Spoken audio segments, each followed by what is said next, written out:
ఈ ఫోటోలో కనిపిస్తున్న వ్యక్తి లారీ డ్రైవరు. మీరు చాలా గ్రేట్ బ్రదర్.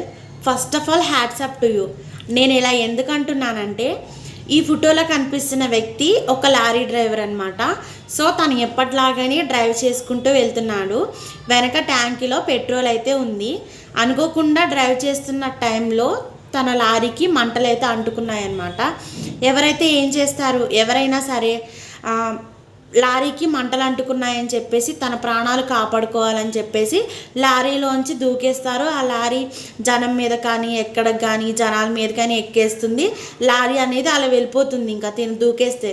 కానీ ఇతను ఏం చేశారో తెలుసా, పోయినా తన ప్రాణం పోయినా పర్వాలేదు, వేరే వాళ్ళకి హాని జరగకూడదని చెప్పేసి అలానే ఆ మంటలతో ఉన్న లారీని ఊరి నుంచి దూరంగా సుమారు 5 కిలోమీటర్లు డ్రైవ్ చేసి ఎవరూ లేని చోట ఆ లారీని వదిలేసి తినైతే దూకాడనమాట. కాళ్ళకి చేతులకి చిన్న చిన్నగా తినక మంటలు అంటుకున్నాయి, దెబ్బలు కూడా తగిలాయి. సో తను అలా ఊరికి దూరంగా 5 కిలోమీటర్స్ వదిలేయకుండా అక్కడే వదిలేస్తుంటే చాలామంది జనం చనిపోయేవాళ్ళు. అసలు ఆ పెట్రోల్ అనేది రిలీజ్ అయ్యి ఆ ట్యాంక్ అనేది పగిలిపోయి కొన్ని వేల మంది ప్రాణాలు అయితే పోయాయి. కానీ ఇతను అలా చేయలేదు. అందుకే నేనైతే ఈ బ్రదర్ని హ్యాట్స్ ఆఫ్ అన్నాను. ఈ బ్రదర్ గురించి మీరేమంటారో మీ ఒపీనియన్ కామెంట్ చేయండి.